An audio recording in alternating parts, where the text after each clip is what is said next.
aí, galera do nono ano, tudo bem com vocês? Espero que vocês estejam bem. Aqui é o professor Maurício, de Educação Financeira. Estamos iniciando a nossa quarta aula online. E aí, como é que vocês estão? Estão se cuidando? Estão ficando em casa? Espero que sim. Então, na aula de hoje, o que nós iremos fazer? Primeiro, nós vamos corrigir aquela pesquisa que tinha passado para vocês, tá bom? E depois a gente vai entrar na experiência 2 do nosso livro, tá bom? Então, vocês já podem ir pegando o livro, deixa aí separado, que depois da correção da pesquisa, a gente começa na experiência 2 do livro. Combinado? Vamos lá. Então, vamos lá para a primeira pergunta.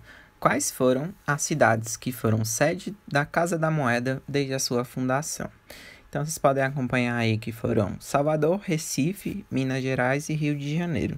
Vocês entenderam? Então, a gente vai falar um pouco mais desde a fundação até os dias de hoje, para saber aonde é que a Casa da Moeda foi passando, entendeu? E os anos. Então, vamos lá, acompanhem junto comigo. Em 1694, a Casa da Moeda ela foi fundada lá em Salvador. Isso a gente aprendeu na aula passada, né? Aí, em 1698, ela foi transferida de Salvador para uma junta do comércio lá no Rio de Janeiro. Aí, em 1700, ela foi extinta no Rio de Janeiro e ela passou a ser ocupada lá em um prédio lá da antiga oficina de recunhagem lá no Recife, lá de Pernambuco. Aí, lá em 1702, ela foi extinta lá do Recife também. Aí depois passou uns anos, em 1706, houve uma instalação da nova sede da Casa da Moeda lá no Rio de Janeiro. Aí em 1714, ela retornou àquele prédio antigo do Salvador, que eu acabei de falar para vocês. E aí em 1724, foi construída a Casa da Moeda em Minas Gerais, lá em Vila Rica. Hoje atualmente se chama Ouro Preto, essa cidade lá de Minas. Aí em 1735, ela foi extinta lá em Minas Gerais. Aí passou uns anos, em 1743, houve uma construção do Palácio do Vice-Reis, que era chamada de Casa dos Governadores, lá no Rio de Janeiro, e onde a Casa da Moeda ela ocupava um pequeno pavimento lá do Rio de Janeiro. Era um pavimento térreo. Aí, lá em 1814, a sede passou a ser chamada de Casa dos Pássaros, ainda lá no Rio de Janeiro. Aí, em 1830, ela foi extinta, lá de Salvador. Aí, passou mais uns anos, em 1868, a Casa da Moeda Brasileira ela foi transferida para a Praça da Aclamação, que hoje chamam de Praça da República, lá no Rio de Janeiro mesmo.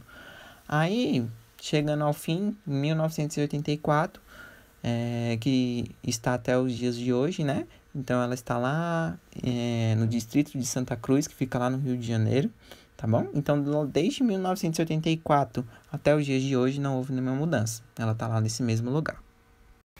Antes da gente ir para a pergunta número 2, estou mostrando aí para vocês o Museu da Casa da Moeda aqui no Brasil. Ela tem sede lá no Rio de Janeiro também. Então, a Casa da Moeda é lá e o Museu da Casa da Moeda também é lá no Rio de Janeiro, tá bom? Esse museu, ele passou 30 anos fechado e ele passou a ter visitação pública agora a partir de 9 de março de 2018. Então, tem aí 2 anos, né? Então, tem coisas muito legais lá, coisas históricas sobre o dinheiro, sobre cédulas, sobre moedas, coisas que a gente viu na aula passada, vocês entenderam? Então, caso um dia vocês forem lá para o Rio de Janeiro, viajarem para lá, seria legal conhecer um museu desse, para vocês saberem sobre a história do dinheiro, vocês entenderam? Então, vamos lá para a pergunta número 2. Qual é a principal função de uma Casa da Moeda no Brasil? Então, vamos lá. Como vocês já sabem, a Casa da Moeda é uma empresa pública, né? Então, a principal função, vamos lá, é a fabricação de papel moeda, a moeda metálica e as medalhas comemorativas. Então, essa é uma das principais funções da Casa da Moeda. Tem outras, sim. A impressão de selos postais, fiscais e federais, além de títulos da dívida pública federal. Outra, fabricação de passaportes para fornecimento ao governo e atividades de controle fiscal, como sobre a produção de cigarros e entre outros, tá bom? Então, essas aí são as funções da Casa da Moeda. Então vamos lá para a pergunta número 3. Existe diferença entre Casa da Moeda do Brasil e Banco Central do Brasil? Se sim, explique o que cada uma faz. Então, existe sim uma diferença. Então vamos lá, acompanhe aí junto comigo. Do lado esquerdo tem a Casa da Moeda do Brasil, que tem sede lá no Rio de Janeiro. E do lado direito tem o Banco Central do Brasil, que tem sede aqui em Brasília. Tá bom? A Casa da Moeda a gente já sabe as funções, sabemos que é uma empresa pública. A principal função dela é a fabricação do papel moeda, da moeda metálica e de medalhas comemorativas. Além também das moedas comemorativas, aquelas que a gente viu na aula passada dos Jogos Olímpicos, que aconteceram no Rio de Janeiro, em 2016. Então, vamos falar um pouco mais sobre o Banco Central, então. As principais funções. Ele controla o mercado de crédito do país, ele habilita e fiscaliza as instituições financeiras e ele emite o papel moeda e a moeda metálica. Então, qual é a principal diferença entre a Casa da Moeda e o Banco Central? É que um faz a fabricação do papel moeda e da moeda metálica e o outro faz a emissão desse papel moeda e da moeda metálica. Vocês entenderam? É isso, pessoal, a nossa correção sobre história do dinheiro no Brasil. Espero que vocês não tenham mais nenhuma dúvida sobre esse tema, tá bom? E aí agora vamos lá pegar o nosso livro. Vocês vão abrir lá na... Primeiro vocês vão abrir lá na página 10, tá bom? Aí, lá no último parágrafo desse din-din compartilha, tem falando sobre o gerar, o gastar, o guardar e o ganhar. Hoje, antes da gente entrar na experiência 2, a gente vai falar um pouco desses 4 Gs. Vou explicar para vocês o que é. Os 4 Gs, esses 4 Gs que eu li para vocês, são os 4 Gs da sustentabilidade financeira. O primeiro é o gerar. Agora vocês vão lembrar lá da nossa primeira aulinha, que a gente teve aula sobre a engenhoca. Vocês vão comparar um pouquinho sobre as coisas que a gente está falando aqui, tá bom? Peguem um marca-texto e vocês vão passar no gerar, no gastar, no guardar e no ganhar. Combinado? Então vamos lá. O primeiro G é o gerar. O que é o gerar?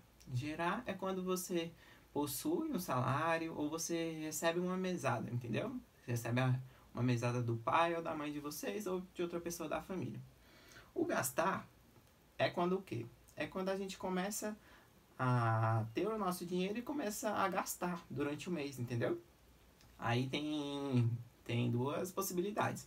Ou gasta, só vai gastando, sem controle nenhum, ou com o poder de controlar as torneiras e gastando um pouco ali, um pouquinho aqui, entendeu? O próximo G é o G do guardar. O que é o guardar? É você pegar o seu dinheiro, colocar numa poupança, colocar um investimento, entenderam? E o ganhar é a finalização disso tudo. Que o ganhar, depois da gente passar por esses 3 Gs, a gente guardar o dinheiro lá no terceiro G, a gente vai lá e chega no nosso 4º G, que é o ganhar.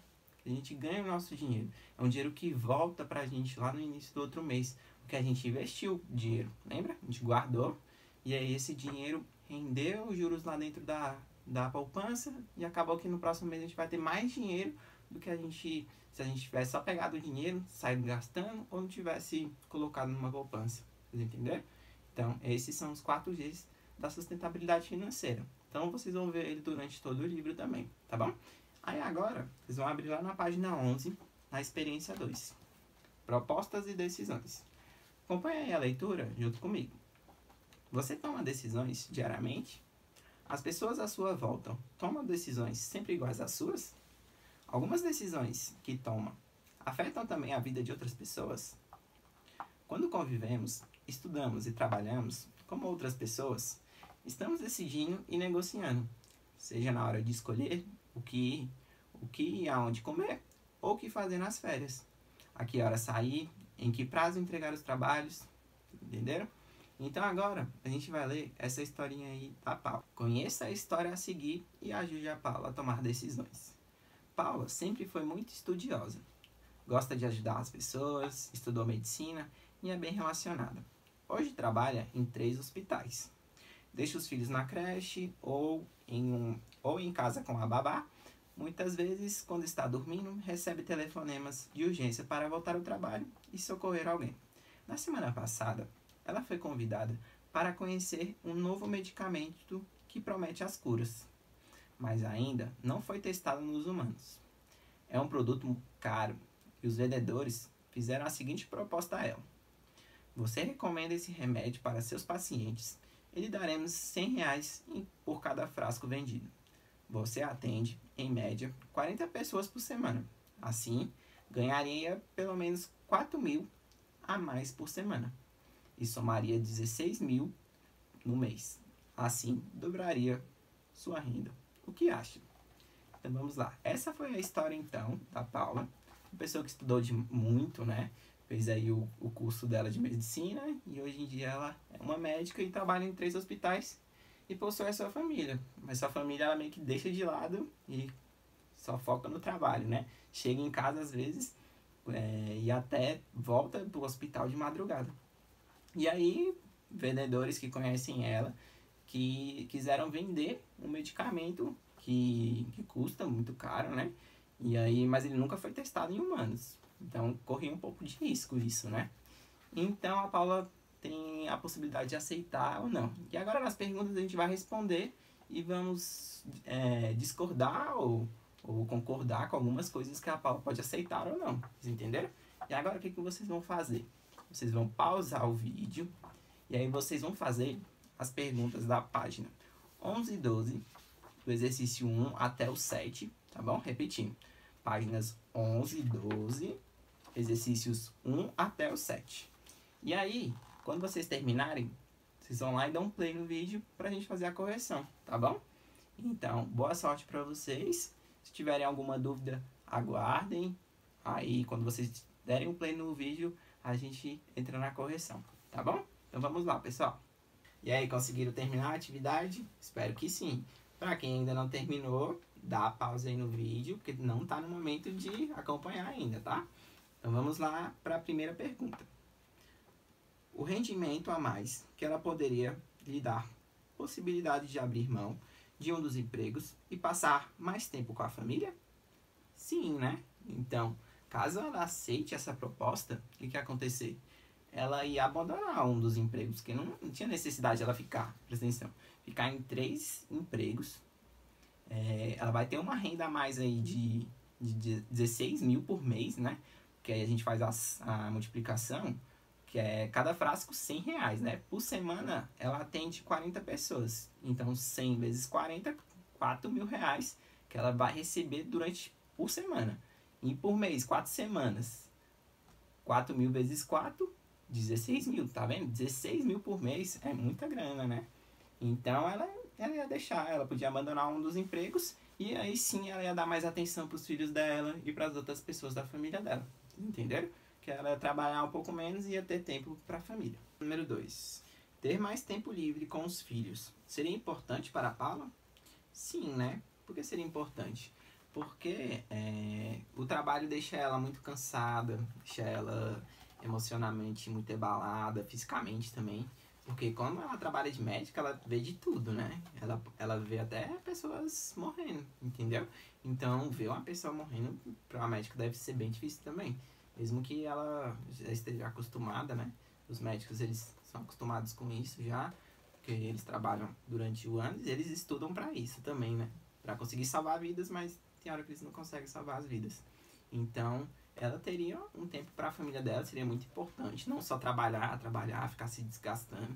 Então, seria importante também ela ter essa presença dos filhos, conversar com eles, que aqui, que nem na história falou, às vezes ela nem conversa com eles, porque ela passa o dia fora, chega só em casa para dormir, ainda tem dia que volta para dentro do hospital, né? Vamos lá então para a pergunta número 3. Ela deveria aceitar a proposta? Por quê? Então vamos lá. Aí a gente tem 2 lados da história, né? A gente tem um lado da Paula e a gente também tem um lado dos pacientes dela. Por quê? Se a Paula aceitar essa proposta que os vendedores fizeram para ela vai ser bom. Porque ela vai estar trabalhando ainda nos hospitais, vai estar ganhando um dinheiro a mais que ela vai vender esse medicamento para os pacientes dela, que nem a gente viu, 16.000 por mês, vai vender para os pacientes. Então, para ela seria bom, ainda ia ter tempo de ficar com a família. Mas, pelo outro lado, a gente pode ver dos pacientes, os vendedores falaram, né, que o medicamento não tinha sido testado em nenhum humano ainda. Então, corre um risco, né? Entenderam? Então, mais lá pra frente, a gente vai falar sobre os pacientes também, tá bom? Agora vocês vão virar a página. Vamos lá agora pra pergunta número 4. Quem se beneficiaria da venda dos medicamentos? Então, são os vendedores, né? Eles teriam um lucro. Por quê? Porque a Paula ia estar vendendo os medicamentos para os pacientes e assim ele ia estar sempre recebendo também todo mês, né? Porque eles iam vender para a Paula em um certo valor que não fala na história, mas eles iam receber, ia ter um lucro porque a Paula ia estar vendendo também. Vocês entenderam? Vamos lá para a perguntinha número 5. O que você acha que deveria acontecer com quem fez a proposta para a Paula? Então, vamos falar agora dos vendedores, né? Então, os vendedores, eles poderiam pensar um pouco melhor antes de passar isso para a Paula, né? Antes de fazer essa proposta. Porque eles estão trabalhando com o quê? Eles estão trabalhando com vidas. Os medicamentos que eles estão falando, esse medicamento não foi testado, mas pode dar lá para o seu paciente por esse certo valor. Mas corre risco de vida para as pessoas, né? Para os pacientes da Paula. Então, qual seria a resposta? Eles teriam que pensar melhor nessa proposta antes de levar para a Paula. Começar a testar devagar, não sair vendendo esse medicamento. Entenderam? Vamos lá então para a pergunta número 6. Os pacientes poderiam ser prejudicados? Por quê? Então, é que nem a gente falou lá na número 3. Os pacientes eles seriam prejudicados porque esse medicamento não foi testado. Entendeu? Não foi testado em nenhum humano. Então, às vezes, um corpo reage de uma forma e o outro de outra forma. Entendeu? Às vezes, uma pessoa pode dar tudo certo, esse medicamento, e a pessoa curar da doença dela. E a outra pessoa não, pode dar outras coisas nela, dar rejeições e acabar que a pessoa pode chegar a ficar mais doente ainda. Vocês entenderam? Vamos lá então para número 7. Na número 7, vocês iam ter que descrever uma situação real que você identifica como parecida com a relatada acima. Então, aí dá pra gente puxar com nossos dias de hoje, né? Que a gente tá vendo aí que a gente tá com esse coronavírus e tem muitas pessoas que estão já falando, eu tenho um medicamento, a outra pessoa também tem um medicamento, só que nada ainda foi comprovado que cura mesmo essa doença. Vocês entenderam? Então dava pra vocês falarem isso aí na número 7 ou outra história que vocês acham parecida, vocês podem ter colocado aí também, tá bom? Então, vamos lá. Eu vou passar uma atividade para vocês realizarem e aí a gente vai fazer a correção na próxima aula, tá bom? É a atividade da página 13. Aí tem três perguntinhas aí no Fique Atenado. Aí vocês vão responder, tá bom? E o que a gente vai fazer? Fazer a correção na próxima aula, tá bom? Então, foi isso, pessoal, a nossa aula de hoje. Espero que vocês tenham gostado. Espero que vocês estejam assistindo as aulas de todos os professores, estejam acompanhando todos os conteúdos, estejam conseguindo fazer todas as atividades do livro, tá bom? Então é isso. Qualquer dúvida que vocês tiverem, ou se vocês quiserem compartilhar a resposta, pode colocar lá nos comentários, tá bom? Outra coisa para vocês colocarem nos comentários também. Coloquem o nome e o sobrenome de vocês. Vocês já estão fazendo isso, né? Desde a semana passada, mas continue fazendo isso, tá bom? Então é o nome e o sobrenome abreviado, tá bom, galera? Então é isso. O professor tá com muita saudade de vocês. Vocês fazem muita falta, sério. Espero passar logo essa fase e que daqui a pouco a gente vai estar junto, tá bom? Força nesse momento, é isso que a gente precisa. E vamos lá que daqui a pouco nós estamos lá na nossa sala de aula discutindo sobre dinheiro, falando sobre gastar ou não gastar, entenderam? Então é isso, pessoal. Até mais, tchau, tchau. Até a próxima aula.